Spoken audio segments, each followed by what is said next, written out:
So, I've wanted to make a video for a long time. You know, I used to do Star Wars Black Series figures collecting, and I actually made some like unboxing videos, and it was fun. But I got out of that hobby, and I did some Legos for a while, and that was very short. And then I found Pokemon again. You know, just like everybody else, I got in when it came out. I think I quit like right as e-readers came out. And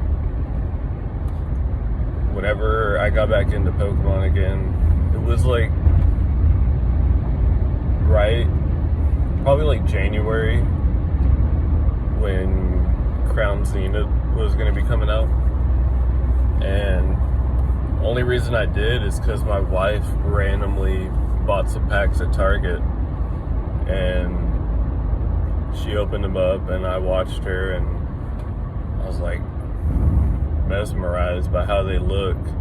And like back in Sun and Moon, I think I opened up like a couple packs, I want to say like Cosmic, and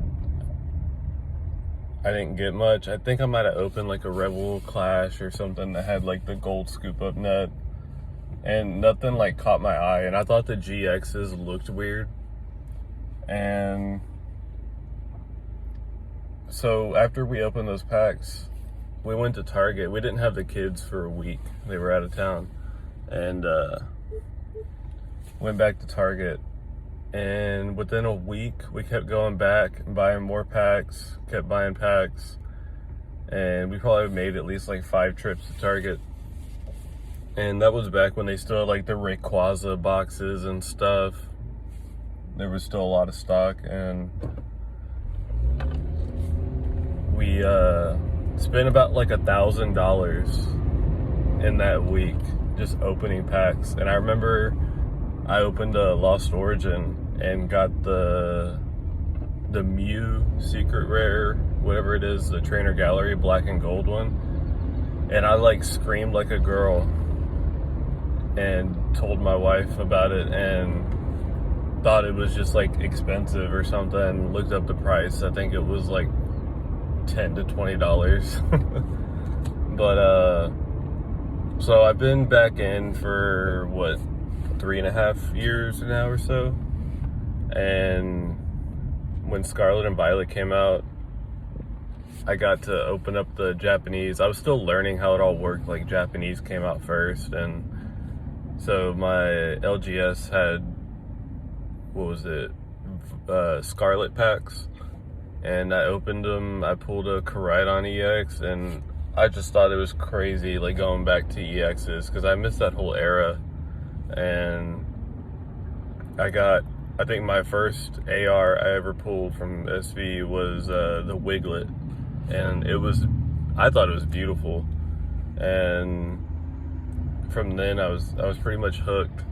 When Scarlet and Violet came out base, I bought, I think, at least 4 booster boxes, and they were cheaper if you got them elsewhere, but my LGS had them for like $120, and it was just crazy how readily available they were. And I thought it was great, and then watching all these channels about talking how it's shit and not worth anything, and I didn't care about the value. Like, yeah, it's nice. It adds to the pool or whatever. But, you know, I spent months opening packs and doing all that, and then you slowly start to realize that you have to stop. And I didn't go to my first card show till like probably a year or a year and a half in, and I've still never been to a Collecticon, which I don't really care to go. Always hear that it's too loud, too busy. And about 30 minutes from where I live, there's a card show that comes like every other month, and that's the only one I've ever been to, and it's like perfect size in a hotel ballroom. And you know, I've built up a sizable collection, nothing crazy. And that's another reason why I've always been hesitant to make content, because it's just like, I don't have like a crazy collection. Why would anybody care what I have? And I've just told myself, like, really, who cares? And the first like grading I did, maybe not the very first, but the most notable one was at that card show back when Umbreon from Evolving Skies, the VMAX Alt Art, was I think it was like 1,200 in a PSA 10. I bought the BGS 9.5 for 700, and I cracked it out, sent it for grading, got a 10, and sold it.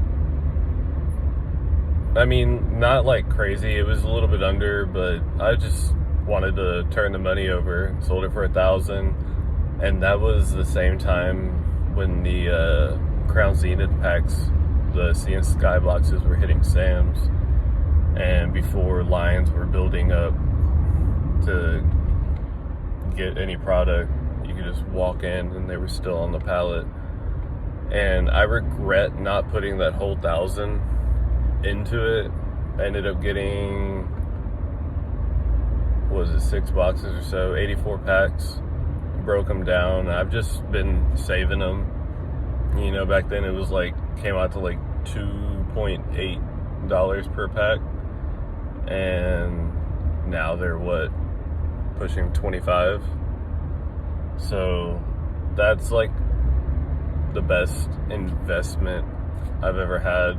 I don't do any real investing. Like, I don't buy booster boxes to hold on to or anything. I don't have the money for that, you know. I have 4 kids now, so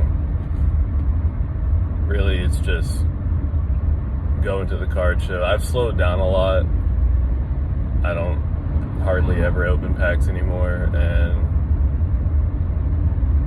I also play the TCG, you know, when I can. Before I had my 4th kid, who's like 8 months old now, I would go to my LGS on Saturdays and play, and, you know, get prize packs for playing and whatnot, and it was fun, loved it, and I would still do it if I had the extra time.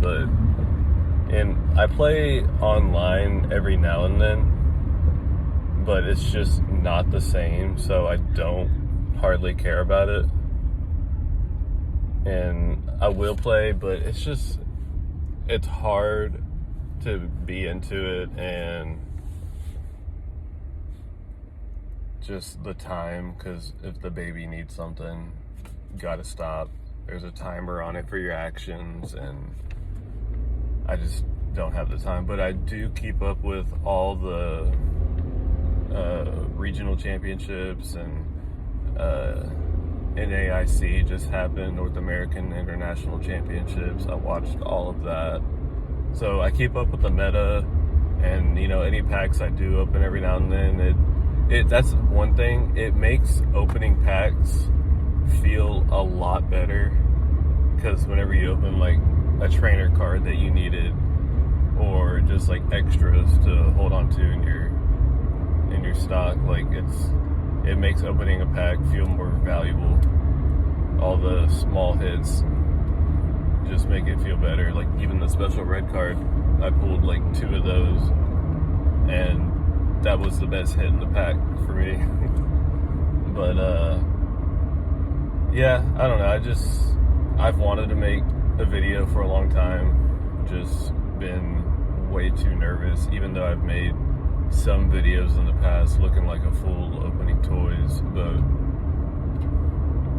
really it's me thinking about it too much, and just feeling like, what do I have to bring to the space that people care for me to talk about?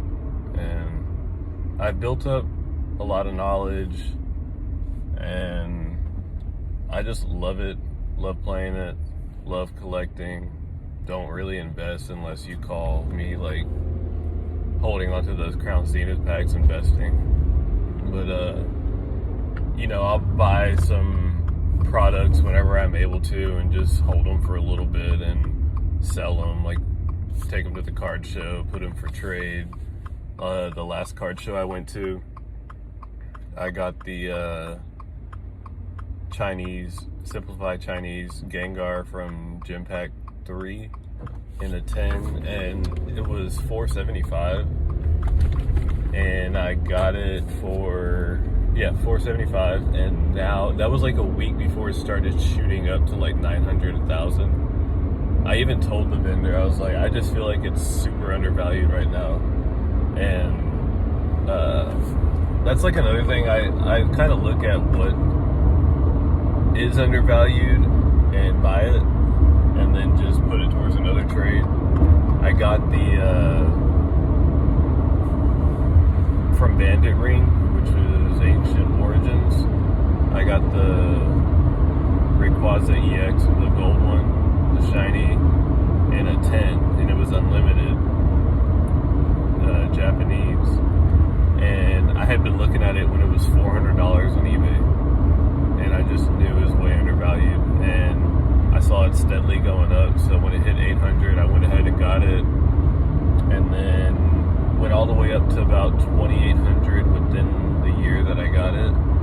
Ended up selling it for 2,000. So things like that. I don't make like huge plays, but just like little things here and there I like, just to fund my investment. Not to fund my investment, but to fund my collection. But I don't even hardly care about the modern cards as much anymore. I really try to get stuff for my vintage binder. I like to collect a lot of the mid-era Delta Species, Diamond and Pearl, some Black and White, all the stuff that I missed when I got out of the hobby. And that's what I really love. When I go to card shows now, I'll pass up a lot of the modern stuff and just look for anything vintage I can find. I even found at the last one Black and White Secret Rare. I forget which set, but it was Embor Secret Rare. So like the half art, but it has texture, and he's got like blue flames around his neck. I just thought that was so cool. Never seen it in my life, so stuff like that I try to get. But yeah, it feels really good to actually make a video, and maybe I'll make some more in the future. We'll see. Later.